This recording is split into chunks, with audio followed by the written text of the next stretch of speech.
रक्षा विशेषज्ञ हैं, जुड़ गए हैं। बहुत स्वागत है सर आप दोनों का। अरविंद जी, सबसे पहले मैं आपके पास आऊंगी। ऑपरेशन खामनेई की तैयारी है। अभी तो फिलहाल हवाई हमले चल रहे थे, लेकिन अब तो खामनेई को गद्दी से हटाने की भी पूरी तैयारी की जा रही है। हर्षा जी, ये ऑपरेशन खामनेई है क्या?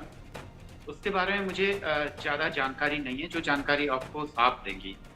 पर जब कोई बहुत बड़ा ऑपरेशन किया जाता है तो उसकी जो डिटेल्स हैं वो पब्लिक डोमेन में नहीं आती है आमतौर पे। जबकि अमेरिका का कोई बहुत बड़ा प्लान हो, जैसे कि हमें मालूम है कि अभी पिछले कुछ दिनों में ट्रम्प साहब बोल रहे थे कि ईरान को 14 दिन दिए, है ना, 2 सप्ताह दिए, पर उन्होंने 2 दिन भी नहीं हुए और आक्रमण कर दिया। तो दरअसल इस तरीके की जो चीजें होती है वो बहुत ही अनप्रेडिक्टेबल होती है, बहुत ही गुप्त रूप से होती है। पर हाँ, इतना तय है कि जो खामनेई साहब है उनको ट्रम्प साहब हटाना चाहते हैं।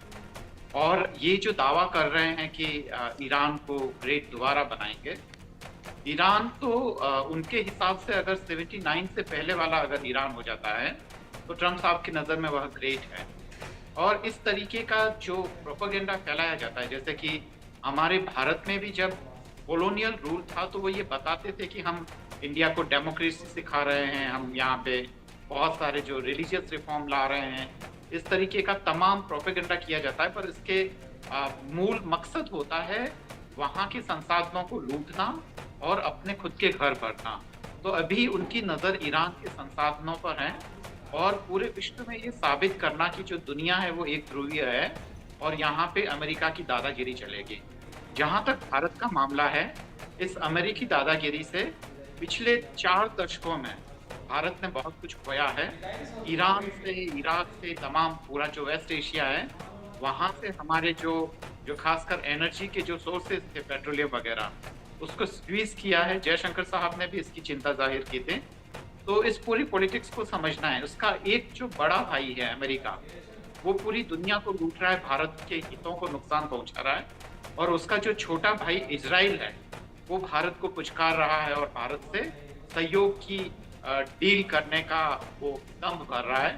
वो पाकिस्तान के खिलाफ बोलता है और उसके बाद में वह हमसे टेक्नोलॉजी को शेयर करने और बहुत सारे रडार सिस्टम वगैरह भारत को देने की बात करता है। पर अगर लॉन्ग टर्म में देखें तो इन सब चीज़ों से भारत का बहुत नुकसान हो रहा है।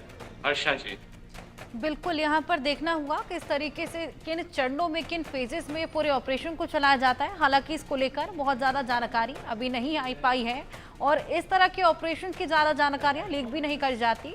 ये तमाम पॉइंट्स आपने यहाँ पर रेज किए। विजय सागर जी, सर मैं आपके पास आऊँगी।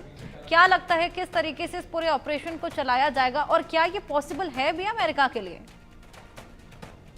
देखिए, जहां तक ये तख्ता पलट की आप बात कर रही हैं, अमेरिका का और इजराइल मिल करके इनका जो स्टेटेड एम है, वो पहला एम है to destroy the nuclear facility in Iran. इसमें कोई शक नहीं है और उसके लिए वो जो भी कर रहे हैं मैं थोड़ी देर में बात करूंगा। सेकंड, उन्होंने ये भी बोला था कि तख्ता पलट जो है वो हमारा एम नहीं है, पर ये कोलैटरल हो सकता है।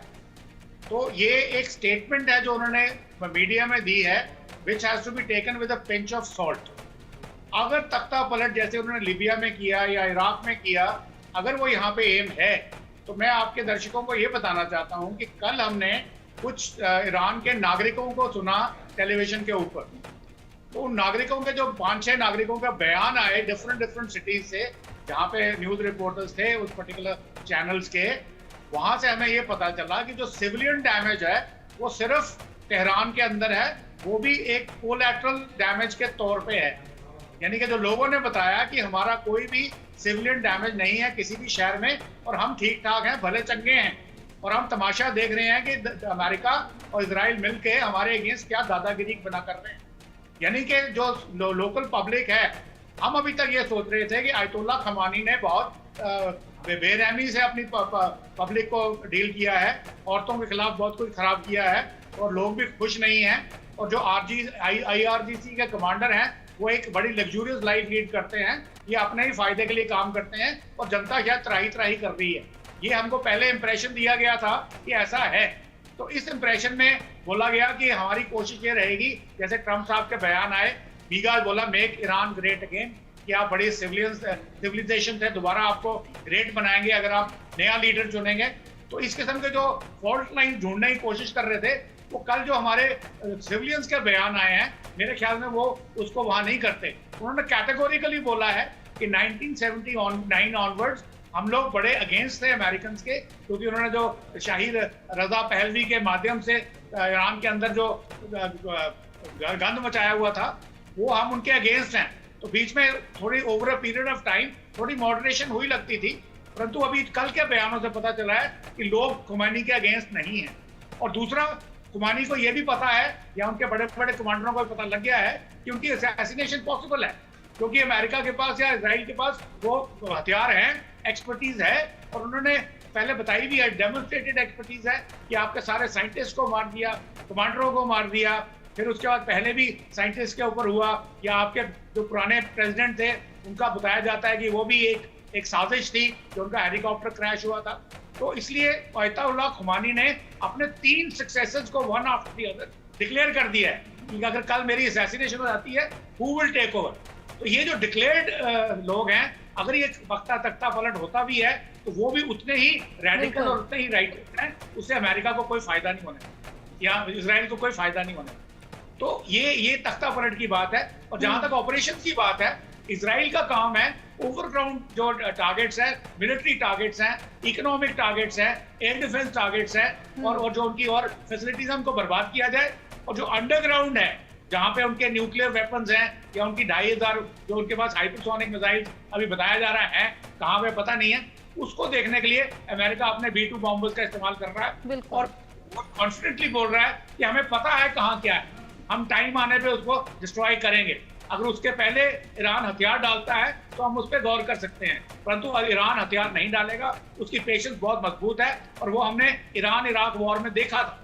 ईरान इराक वॉर में ईरान इंफीरियर था, पर फिर भी अपनी डॉगेड पेशेंस परसिवरेंस के साथ वो पूरी की पूरी लड़ाई इराक के अंदर ले गया। तो यहाँ पे भी जो मुकाबला है वो पूरा करेंगे। उनकी जो विल है उसको तोड़ने के लिए अमेरिका इजराइल को बहुत संघर्ष करना पड़ेगा, और बहुत सारी रिटेलिएटरी एक्शन को भी अब्जॉर्ब करना पड़ेगा। यानी कि इसका मतलब नहीं है कि इजराइलीज और अमेरिकन को कोई नुकसान नहीं होगा। नुकसान जो वार करेगा ईरान, वो भी डिटर्मिन्ड होएगा। तो अब ये देखते हैं इस तरह का संघर्ष सर लगातार देखने को भी मिल रहा है, लगातार रिटेलिएशन भी वहां से देखने को मिल रहा है। हालांकि प्रहार केवल और केवल एस्केलेट ही हो रहा है। आप दोनों के पास मैं वापस आऊंगी। ईरान इजराइल के बीच भीषण जंग